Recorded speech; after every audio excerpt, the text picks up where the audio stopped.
চিকিৎসা ব্যবস্থা বলতেই আমরা বুঝি ডাক্তার এবং শুধুই ডাক্তার, আসলে কি তাই? আর তাই যদি হবে তাহলে চিকিৎসকের সাথে এই রোগীদের এই সম্পর্ক কেন এখন এত মুখোমুখি? এই বিষয়গুলো নিয়ে আমরা কথা বলতে চাই আজকের এই রিহেলথ টিভির বিকন নিবেদিত এবং স্বাস্থ্য অনুষ্ঠানে, এবং আমরা অত্যন্ত আনন্দিত এই বিষয়ে কথা বলার জন্য। আমাদের অনুষ্ঠানে আজ আমরা বিদগ্ধ সার্জন, চিকিৎসক এবং চিকিৎসকদের শিক্ষক অধ্যাপক ডক্টর ABM জামাল স্যারকে পেয়েছি, যিনি সচিব হিসেবে আছেন Bangladesh college of physician and সার্জনে। স্যার, স্বাগত জানাচ্ছি আপনাকে আমাদের আজকের অনুষ্ঠানে। দর্শক, শুধু তাই নয়, আমরা রিহেলথ টেলিভিশন সবসময় আপনাদের কথাও ভাবি, অর্থাৎ শুধু চিকিৎসক নয়, দর্শক, সাধারণ দর্শক এবং সাধারণ মানুষদের প্রতিনিধি হিসেবে আমরা আজকে একজন সাধারণ রোগীকে রেখেছি, যিনি আমাদের আজকের এই অনুষ্ঠানে উপস্থিত আছেন, মোহাম্মদ শফিকুল ইসলাম। আপনাকেও স্বাগত জানাচ্ছি আমাদের আজকের অনুষ্ঠানে। Thank you.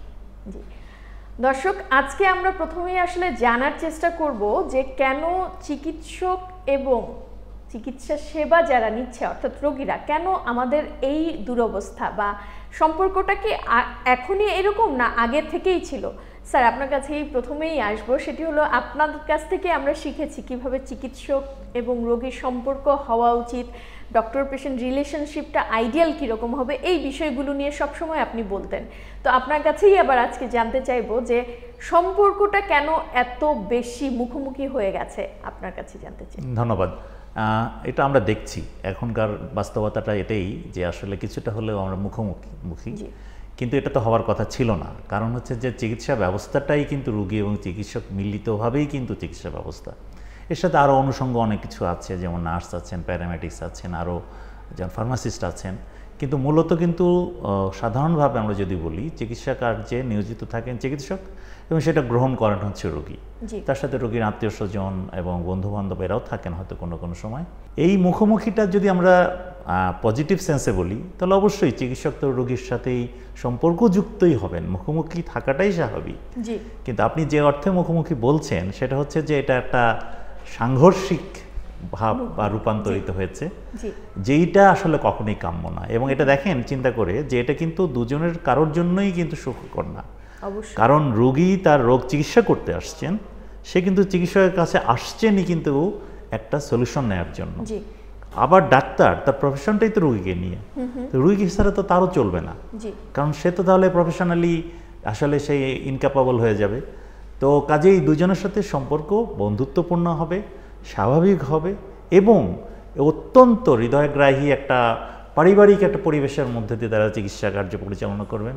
এটাই যেমন রোগীরাও কামনা করেন, চিকিৎসকদেরও কিন্তু এটাই কামনা করেন। আমরা বেশ বিগত কয়েকদিনের ঘটনায় দেখছি যে এক একটা ঘটনা এগিয়ে হচ্ছে এবং সেটার ফলশ্রুতিতে খুব বেশি সাংঘর্ষিক রূপ ধারণ করছে। স্যার, আপনার অবজারভেশন কি? এটা আপনি তো আরও দীর্ঘদিন ধরে এই ব্যবস্থাপনার সাথে আছেন, প্রশাসনেও ছিলেন, তো আপনি আপনার ধারণা কি যে এটা কি আসলে বর্তমান সময়ের অস্থিরতার ফসল, নাকি এটার পেছনে কোনো কারণ আছে? একটা কারণ আমার যেটা মনে হয় যে এখন কিন্তু রোগীদের এক্সপেকটেশন লেভেলটা অনেক হাই চিকিৎসকদের কাছে। তো অনেক সময় চিকিৎসকরা কিন্তু তার যে সীমাবদ্ধতা, সেই সীমাবদ্ধতার মধ্যে থেকে চিকিৎসা করতে গেলে কিন্তু সে তাকে স্যাটিসফাই করতে পারে না। তো এটাই কিন্তু একটা মূল দ্বন্দ্বের ব্যাপার, এবং রোগীর জানার কথাও না যে চিকিৎসক কী কী সীমাবদ্ধতার মধ্য দিয়ে তাকে চিকিৎসা দিচ্ছেন। কিন্তু আমরা যারা চিকিৎসা কার্য পরিচালনা করি তারা জানি যে কি পরিমাণ আমাদেরকে অনেক অল্প রিসোর্স দিয়ে বেশি সংখ্যক মানুষকে চিকিৎসা দিতে হয়। এটা যেমন সরকারি হাসপাতালে প্রযোজ্য, সেরকম বেসরকারি হাসপাতালে বা যারা চেম্বার প্র্যাকটিস করেন তাদের ক্ষেত্রেও কিন্তু প্রযোজ্য।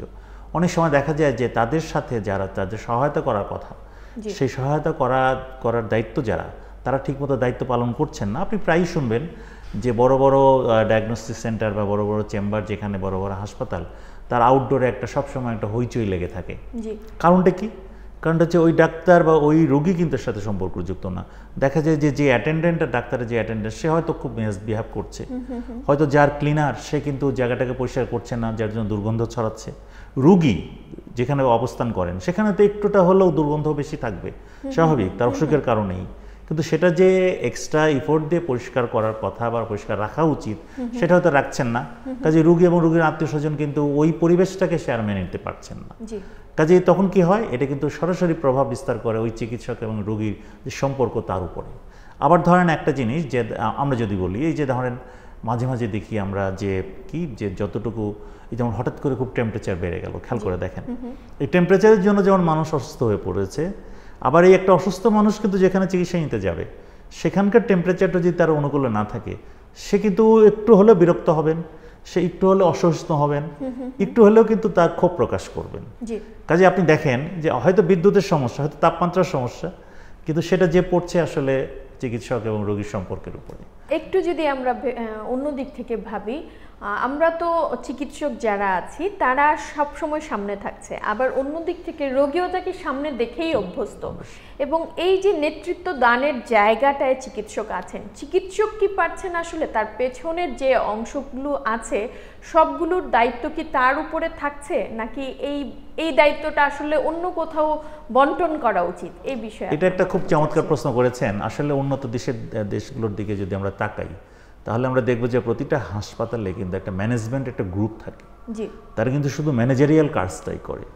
তারা কিন্তু এই যে পেশেন্ট ম্যানেজমেন্ট বললাম, এই যে আপনার ক্লিনলিনেস বললাম, এই যে আপনি বললাম যে একটা রিলেশনশিপের ব্যাপার, এই যে বললাম একটা রুগী যখন চিকিৎসকের কাছে দেখিয়ে ওখান থেকে বের হবে তখন দেখা যায় যে একজন ম্যানেজমেন্ট, একজন লোক তাকে সাথে করে নিয়ে যাচ্ছেন, কোথায় পরীক্ষা করতে হবে, কোথা থেকে ওষুধ কিনতে হবে, কোথা দিয়ে বের হতে হবে, সব কিছু দেখিয়ে দিচ্ছেন, বা ভর্তির প্রয়োজন হলে সে কাজটা করে দিচ্ছেন। আনফর্চুনেটলি আমাদের দেশে এই কালচারটা এখনও অতটা খুব ভালোভাবে গড়ে ওঠে নেই, যার জন্য কি হয়, যার জন্য চিকিৎসক যে চিকিৎসাটা দিচ্ছেন, যে ব্যবস্থাপত্র দিচ্ছেন বা যে উপদেশটা দিচ্ছেন, সেটার জন্য যথাযথ যে ইমপ্লিমেন্টেশন, সেই কাজটা কিন্তু আর অন্য কেউ করে দিচ্ছেন না। তো এই জায়গাটাতে আমরা একটু পিছিয়ে আছি এখনও। আসলে যে চিকিৎসা ম্যানেজমেন্ট বা হসপিটাল ম্যানেজমেন্টের জায়গাগুলোতে কিন্তু আমাদের কিছুটা সীমাবদ্ধতা রয়ে গেছে। স্যার, এই প্রসঙ্গে আবারও আপনার কাছে আসবো। এই মুহূর্তে আসলে আমি জানতে চাই রোগীদের পক্ষ থেকে আসলে যখন একজন মানুষ হয়তো সুস্থ হয়তো অসুস্থ আমাদের কাছে কখনো কখনো জানতে চায় চিকিৎসকদের কথাই, তখন বেশিরভাগ সময় আমাদেরকে বলতে শুনি যে আমাকে একজন ভালো ডাক্তারের খোঁজ দাও। তো এই যে ভালো ডাক্তার, এই ভালো ডাক্তার তো আপনার মনেও নিশ্চয়ই প্রশ্নটা আসে, ভালো ডাক্তার বলতে আসলে আপনারা কি বোঝান বা কি বুঝতে চান? সাধারণ রোগী হিসেবে ডাক্তারকে অবশ্যই দক্ষ হতে হবে, কিন্তু দক্ষ হওয়ার পরে যদি সে ডাক্তার মমতা না দেয়, আন্তরিকতা না থাকে, সে খুব তাড়াহুড়ো করে, আমরা অসুস্থ হই তখন কিন্তু আমরা এক ধরনের ভোগান্তির মধ্যে থাকি। কষ্ট তো হয়, কষ্ট যখন দীর্ঘায়িত হয় তখন সেটা ভোগান্তিতে রূপ নেয়।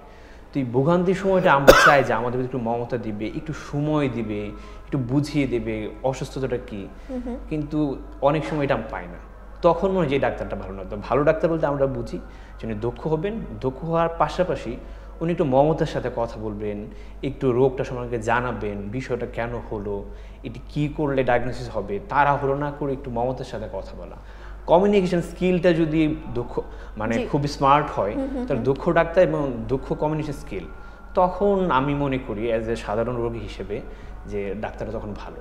বাহ, আপনি খুব চমৎকারভাবেই বলেছেন যে উনি এটাই বলতে চাচ্ছেন যে কমিউনিকেশন স্কিলের একটা যথেষ্ট গুরুত্ব আছে, এবং একজন দরদি মানে এমপ্যাথেটিক, যেটি বলতেন স্যার আপনি আমাদেরকে, এমপ্যাথেটিক হওয়ার বিষয়টিকে আপনি তুলে ধরেছেন। আরেকটা বিষয় জানতে চাই, কখনো কখনো তো এরকমও হয় যে ডক্টর দেখেছেন, চিকিৎসাও দিয়েছেন, টেস্ট দিয়েছেন, রোগী এসে বলছে কি ডাক্তার এতগুলো টেস্ট দিয়ে দিল, আবার একই চিকিৎসক হয়তো টেস্ট দেয়নি, উনি হয়তো এসে বলছেন যে ডাক্তার তো আমাকে টেস্টই দিল না। মানে এই জায়গাগুলোতে আসলে কিভাবে সাইকোলজিটা কাজ করে মানুষের, সেটা আপনার কি কোনো অভিজ্ঞতা আছে? হ্যাঁ, এই ক্ষেত্রে আমার একটা ব্যক্তিগত অভিজ্ঞতা রয়েছে। পেশেন্ট সাইকোলজি একটা ইম্পর্টেন্ট বিষয়। তো আমরা কিছু কিছু পেশেন্ট আছে একদমই সাধারণ, কিছুই বুঝি না, কিছু মানুষ একটু অ্যাডভান্স বোঝার চেষ্টা করি কেন এটা দিল, আবার সবাই তো জানেও না যে কোন টেস্টের কার্যকারিতা কী। তো আমার কাছে প্রত্যাশা এই ক্ষেত্রে ডাক্তার একটু বুঝিয়ে দিবেন যদি এই টেস্টের এই কার্যকারিতা, আপনি এটা করলে এই ঘটনাটা ঘটবে, এটা না করলে এটা হবে না। তাতে করে রোগীর একটা বিশ্বাস তৈরি হয়ে যায়, তাহলে সঠিক প্রপার ওয়েতে এটা আগাচ্ছে, আমি মনে হয় সঠিকভাবে রোগটা নির্ণয় হবে।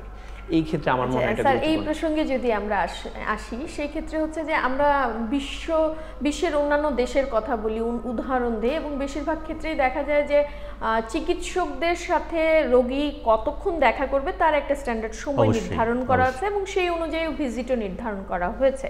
তো সেই ক্ষেত্রে চিকিৎসক যখন রোগীকে বুঝিয়ে দিচ্ছেন, সবটুকু দায় দায়িত্ব কি চিকিৎসকেরই, বা এই যতটুকু স্ট্যান্ডার্ড টাইম ওই টাইমটুকুতে কি তাকে চিকিৎসা ব্যবস্থার উনি যে এক্সপেকটেশন বললো ওষুধটা কখন খাবে কিংবা কোন টেস্টটা কেন করছে, এগুলো কি বুঝিয়ে আসলে বলা সম্ভব কিনা, বা আমাদের প্রেক্ষাপটে কি করলে এটাকে আরো রোগীদের কাছে গ্রহণযোগ্য হবে? আমি আবার পুনরায় সেই ম্যানেজমেন্ট প্রবলেমের কথাই বলবো। এখানে উনি যেটা বলেছেন আসলে কথাগুলো কিন্তু সত্য, ওনার এক্সপেকটেশনের জায়গা থেকে উনি বলেছেন।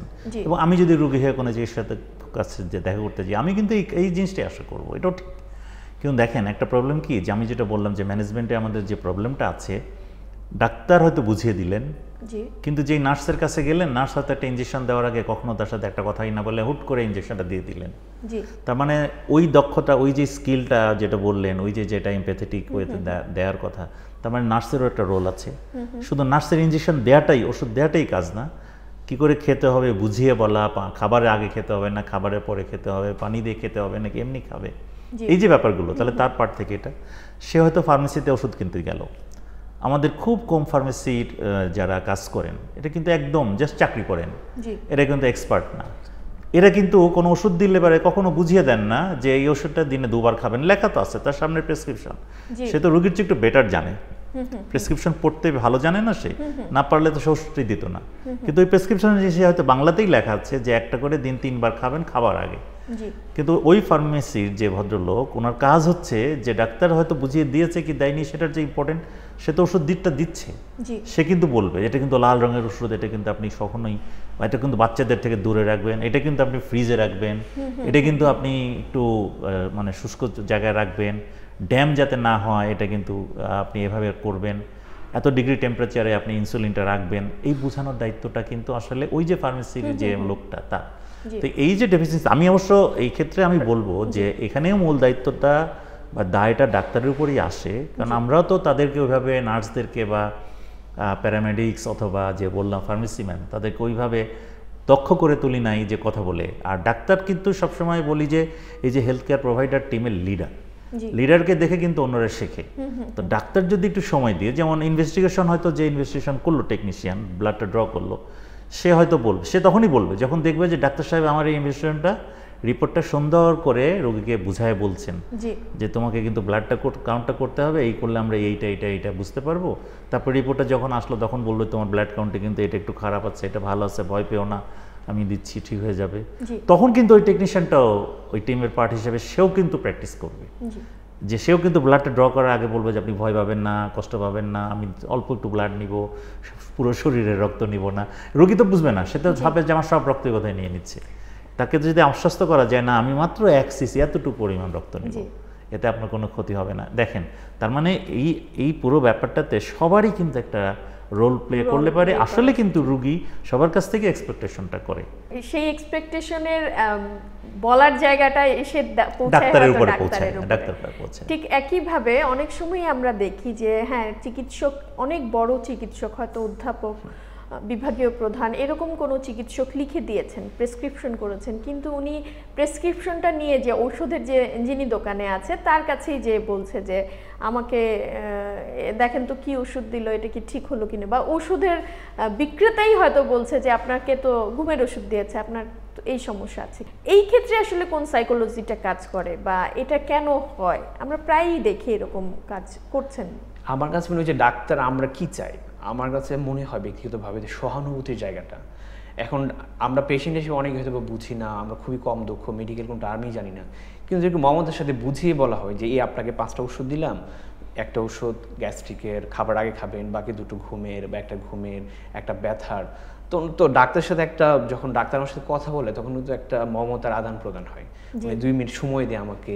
তা ডাক্তারদের কিন্তু আমরা কিন্তু স্রষ্টার পরে আমরা ডাক্তারাই আমাদের নিরাময়কারী মনে করি। স্রষ্টা প্রথমে করবেন, স্রষ্টার রহমত, তারপর ডাক্তার। তো দামি একটা ব্যক্তি যেন আমাকে 2 মিনিট সময় বেশি দেয়, তখন কিন্তু আমার বিশ্বাস বা আমার নিরাময় ক্ষমতা কিন্তু বেড়ে যায়, তো তৃপ্তি পেয়ে যায় না। ডাক্তার এত জ্ঞানী একজন মানুষ, এত সৃজনশীল একজন মানুষ, তো উনি আমাকে আলাদা করে সময় দিয়েছেন, আমাকে শুশ্রূষা দিয়েছেন। তো এটা আমার কাছে মনে হয় যে ডাক্তার বুঝিয়ে দেয়, ফার্মাসিস্ট বুঝিয়ে দিবে, কিন্তু ডাক্তার যদি আর 1 মিনিট 2 মিনিট বেশি সময় দেয় তাহলে মনে হয় ওই গ্যাপটা একটু দূর হয়। এবং আমি রোগী হিসেবে বিশ্বাসটা, এই ক্ষেত্রে আসলে আমি ওনার প্রশ্নের উত্তর থেকেই আসছি যে উনি যে এক্সপেকটেশন করছে সেটা অবশ্যই ভ্যালিড, কিন্তু আমরা যে ব্যবস্থা মধ্য দিয়ে যাচ্ছি, অর্থাৎ আমাদের হাতে যে সময়টুকু আছে, আমরা সরকারি চাকরি করি এবং পরবর্তীতে প্রাইভেট প্র্যাকটিসে করি না কেন, এই 1-2 মিনিট জমা হতে হতেই তো আসলে অনেকগুলো সময় চলে যায়। আপনি কি মনে করেন যে এখন এই সময়ে এসে এখন চিকিৎসকরা আগের থেকে অনেক বেশি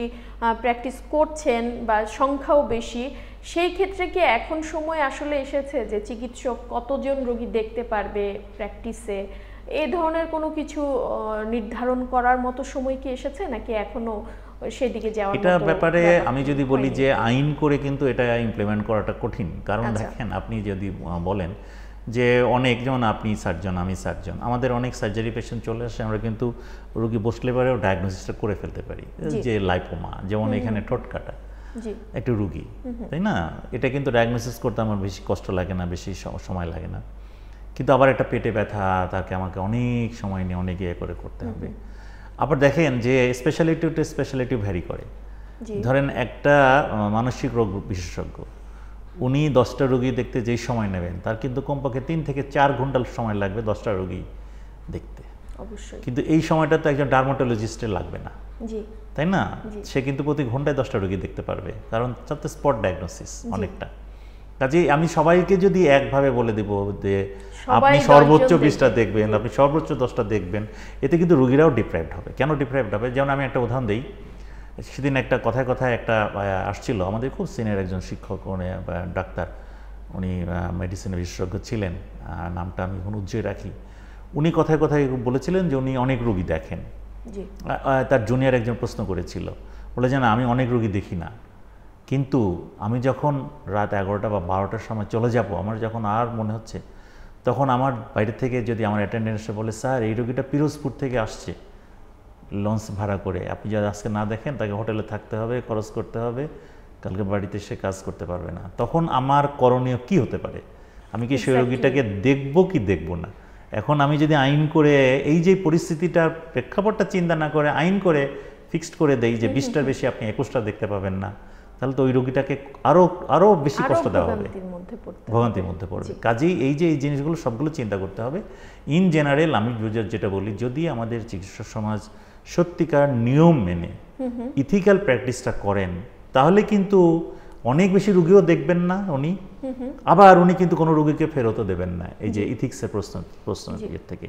আরেকটা জিনিস, সেটা ঠিক যে আমাদের এখন সবগুলো প্রফেশনে নানান কারণে একটা বাণিজ্যিকরণ হয়ে গেছে।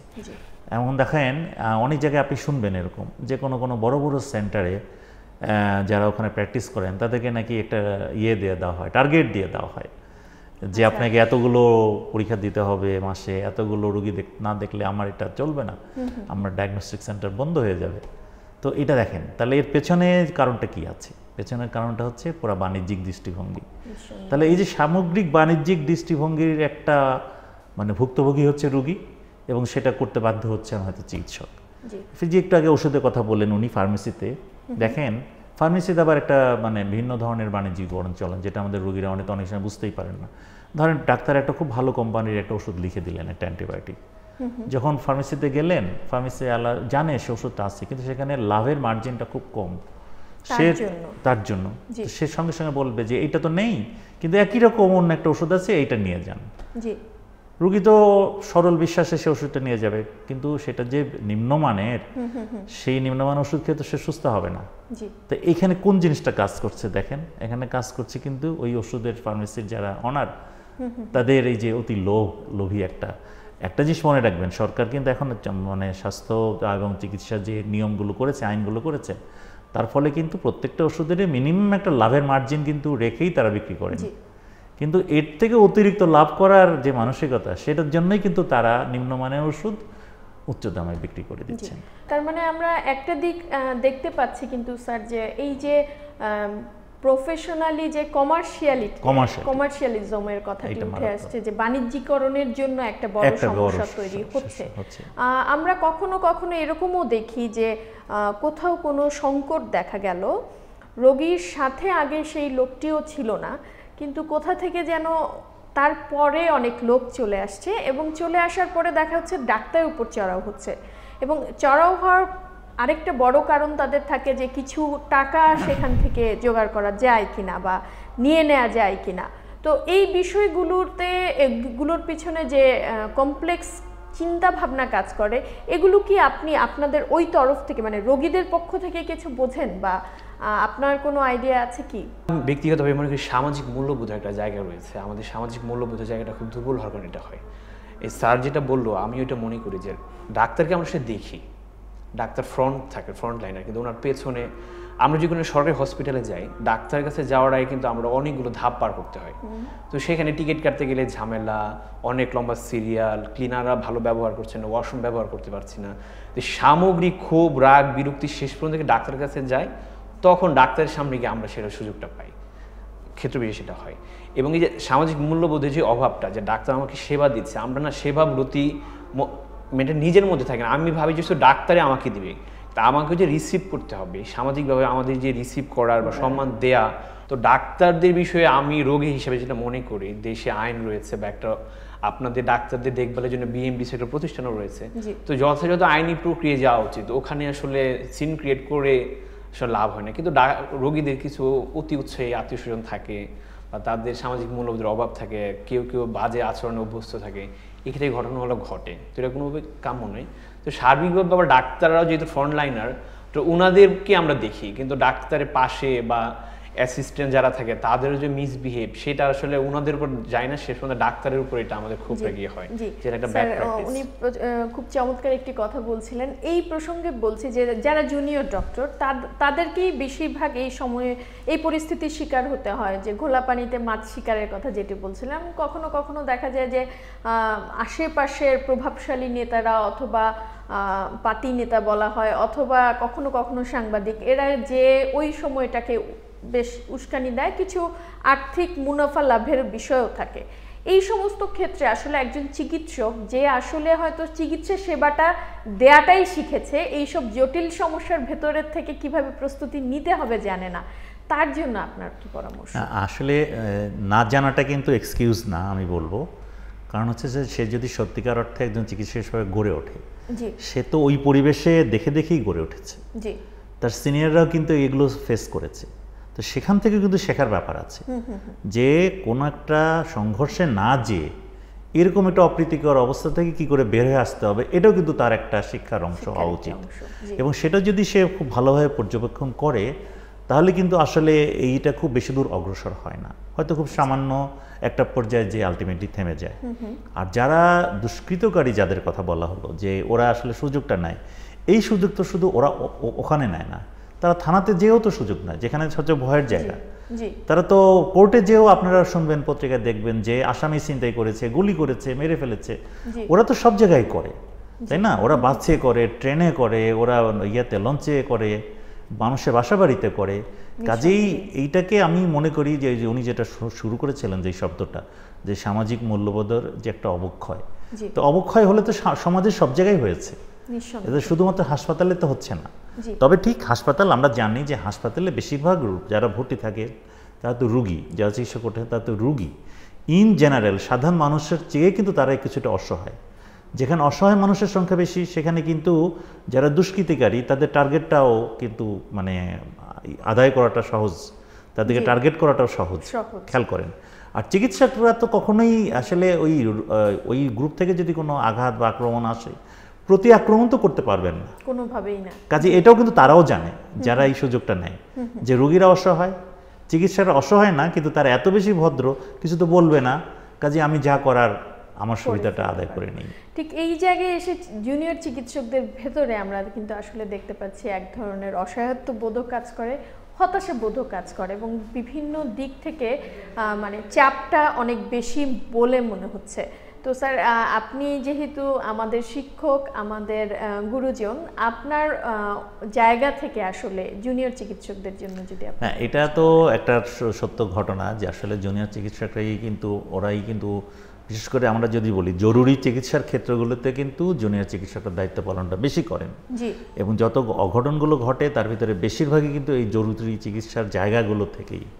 যদি আমরা বলি হেলথ কমপ্লেক্সের ইমার্জেন্সি, জেলা হাসপাতালের, সদর হাসপাতালে ইমার্জেন্সি বা যেখানে জরুরি চিকিৎসা বা যেখানে অ্যাক্সিডেন্টের চিকিৎসাগুলো হয়, এবং মেডিকেল কলেজ হাসপাতালগুলোতে দেখবেন যে ওইসব জায়গায় অথবা ওয়ার্ডেই হচ্ছে কিন্তু ইমার্জেন্সি কন্ডিশনের ঘটনাগুলো ঘটছে। তো এই ক্ষেত্রে আসলে জুনিয়র ডাক্তারদেরকে আসলে তো এর তো বিকল্প উপায় নাই যে তাদেরকে এইটা ম্যানেজমেন্ট শিখতে হবে, এবং শুধুমাত্র চিকিৎসার যে বুৎপত্তি অর্জন বা মেধা অর্জন এটার পাশাপাশি এইটাও যে ম্যানেজমেন্টের একটা জিনিস এটা করতে হবে, এটা তো সে কারো এগেনস্টে বলবে, কারণ এটা তো তার প্রফেশন, তার তো চিকিৎসক হিসেবে তার তো চিকিৎসা কাজই করতে হবে, কাজে অভিযোগ করে তো লাভ নেই, বরং এটা কি করে সুন্দরভাবে ম্যানেজ করা যায় সেটাও করতে হবে। আরেকটা জিনিস যেটা আমার কাছে মনে হয় যে ইদানিং চিকিৎসকরা না, শুধু আমাদের দেশের যে মানুষরাই, যেটা উনি একটু বলতে চাচ্ছিলেন, খুব বেশি না কিন্তু মানে ভালো মানুষরা খুব সঙ্গবদ্ধ, ভালো মানুষরা খুব যে দলবদ্ধ এটা না। যত বেশি বিচ্ছিন্নতা মানুষের ভিতরে থাকবে, যত বেশি মানুষ একাকী জীবনযাপন করার, এখন কিন্তু দেখবেন সবাই একাকী, ছেলেমেয়েরা দল বেঁধে একসঙ্গে মাঠে বিকালে ফুটবল খেলছে, একসঙ্গে পুকুরে সাঁতার কাটছে, এই সিনারি কিন্তু আপনি দেখবেন না। তো এই যে দলবদ্ধতা, এই যে সবাই মিলে একসঙ্গে শেয়ার করা, এর ভিতরে তারা কিন্তু অনেক বেশি দক্ষ হয়ে ওঠে। শুধু দক্ষ না, তারা যখন দল হিসাবে সব বিভিন্ন জায়গায় যায় বা বিভিন্ন জায়গায় করে, তারা একটা শক্তি, তাদেরকে সহজে আক্রমণ করবে না। কিন্তু আমাদের যেটা সমাজ চলে আসছে এখন, সবাই দেখবেন যে ওখানে খেলা বাদ দিয়ে কম্পিউটারে বা মোবাইলে একা একা বসে ফুটবল খেলছে, ক্রিকেট খেলছে, কম্পিউটারে খেলছে, মোবাইলে খেলছে। তো সে তো একা, সে তো বুঝতে পারে না যে এই একাকিত্বটাই কিন্তু সে একটা আক্রমণের টার্গেট। দলবদ্ধ মানুষকে কিন্তু সহজে কেউ টার্গেট করতে পারবে না, কারণ জানে যে তার তো অনেকগুলো বন্ধু আছে, অনেকগুলো বান্ধবী আছে, সে কিন্তু অনেক বেশি এক্সপার্টও অর্জন করে এই দলবদ্ধতার জন্য। তার মানে আমি যেটা বলতে চাচ্ছি একটু ব্যাখ্যা করি যে এই যে জুনিয়র চিকিৎসকদেরকে কিন্তু আসলে যেটা করতে হবে সেটা হচ্ছে তারা নিজেদের ভিতরে একটা চমৎকার একটা ঐক্যবদ্ধভাবে চিকিৎসা প্রদান যদি করে, তাহলে কি হবে, সবাই সেফ থাকবে। তারা যদি বিচ্ছিন্নভাবে আমি শুধু এটা করব, তুমি এটা করো, তোমারটার সাথে আমার সম্পর্ক নাই, তাহলে কিন্তু সে আক্রমণের শিকার হবে। এবং একই সাথে সে যে লিডিং বা নেতৃত্ব প্রদানের জায়গা আছে, এই লিডারশিপের কোয়ালিটিগুলো তাকে আসলে আয়ত্ত করতে হবে, এর কোনো ব্যত্যয় হওয়া যাবে না। এবং যে বিষয়টি আসলে আমরা বলছিলাম সেটা সমাধানের দিকে যদি আরেকটু আগাই, আপনার কাছ থেকে জানতে চাই, সেটা হচ্ছে যে এই যে বাণিজ্যিকরণ কিংবা এই যে অনেক বেশি মানুষের চিন্তা ভাবনার সামাজিক অবক্ষয়, এগুলোর ইফেক্ট হিসেবে যে মুখোমুখি সাংঘর্ষিক একটা অবস্থানে চলে এসেছে, এই সম্পর্ক থেকে উত্তরণের আর কোন কোন বিষয়ে প্রতি খেয়াল রাখতে হবে? আমি যেমন বারবার বলা হচ্ছিল যে আমি শিক্ষক, তো শিক্ষক হিসেবে কিন্তু আমি এর দায়টা নিতে রাজি আছি যে আমি কিছুটা দায়ী। কেন দায়ী? আমি হয়তো এই যে জুনিয়র চিকিৎসকদেরকে ওইভাবে তৈরি করতে পারিনি, ওইভাবে তাদেরকে মোটিভেট করতে পারি নাই, ইন্সপায়ার করতে পারিনি। তাহলে এটা হচ্ছে প্রথম জায়গা, যে সে যখন ডাক্তার হিসেবে গড়ে তুলবে, তাকে গড়ে তোলা, তাকে ওই রকমভাবে স্ট্রং একটা মানসিক একটা অবস্থান তৈরি করে দেওয়া, এটি কিন্তু শিক্ষা প্রতিষ্ঠানের দায়িত্ব। দ্বিতীয় যেটা, তার কর্মস্থলের নিরাপত্তার বিধানের জন্য যা যা করণীয় তার অথরিটি আছে। যেমন ধরেন একটা হেলথ কমপ্লেক্সের অথরিটিকে ইউএইচএফপিও, তার চেয়ে উপরে কে সিভিল সার্জন, তার চেয়ে উপরে ডিজি অফিস, প্রত্যেকটা লেভেলে কিন্তু তার কিন্তু একটা রোল প্লে করার একটা ব্যাপার আছে। সে যদি রোল প্লে করে তাহলে জুনিয়র ডাক্তাররা কিন্তু সাহসী হবে, তারা কিন্তু নির্বিঘ্নে কাজে এগিয়ে যাবে। কাজে এই সবগুলো ব্যাপারে কিন্তু ওতপ্রোতভাবে জড়িত। অর্থাৎ এখানে একজন ডক্টর শুধু না বা চিকিৎসক শুধু নয়, চিকিৎসা ব্যবস্থাপনার সাথে যারা প্রশাসনে জড়িত আছেন তাদেরকেও আসলে এখন এই সময়ে এগিয়ে আসতে হবে এবং আমাদের পুরো স্বাস্থ্য ব্যবস্থাপনাকে আসলেই নতুনভাবে চিন্তা ভাবনা করতে হবে। অনেক ধন্যবাদ স্যার আপনাকে, আপনার এত গুরুত্বপূর্ণ সময়ের ভেতর থেকে এতখানি সময় আমাদের দিয়েছেন। অনেক ধন্যবাদ শফিকুল ইসলাম আপনাকেও, যে এত সুন্দরভাবে আসলে আমাদের রোগীদের পক্ষ থেকে আপনার চিন্তা ভাবনা তুলে ধরেছেন। দুজনকে প্রতি কৃতজ্ঞতা জানাচ্ছি। দর্শক দেখছিলেন রিহেলথ টেলিভিশনের বিকন নিবেদিত এবং স্বাস্থ্য অনুষ্ঠান। আমরা আজ কথা বলেছি চিকিৎসক এবং রোগী কেন মুখোমুখি সাংঘর্ষিক অবস্থানে চলে এসেছে সেটার বিষয়ে। আমরা কিছু কিছু জায়গা আবিষ্কার করতে চেষ্টা করেছি আমাদের গুরুজনের কাছ থেকে, আমাদের শিক্ষক অধ্যাপক ডক্টর ABM জামাল স্যারের কাছ থেকে। আপনারা যারা চিকিৎসা সেবার সাথে জড়িত আছেন এবং যারা রোগী বা সেবা গ্রহীতা তারা সবাই কিন্তু কিছুটা হলেও ভাবনার উপকরণ পাবেন, এই নিশ্চয়তা আমি দিচ্ছি। এবং এই অনুষ্ঠানটি ইউটিউবে এবং ফেসবুকে থাকবে, আপনারা যে কোনো সময় দেখতে পারবেন, প্রিয়জনের সাথে শেয়ার করতে পারবেন। অনেক অনেক ধন্যবাদ জানাচ্ছি। ভালো থাকবেন, সুস্থ থাকবেন, রিহেলথ টিভির সাথেই থাকবেন।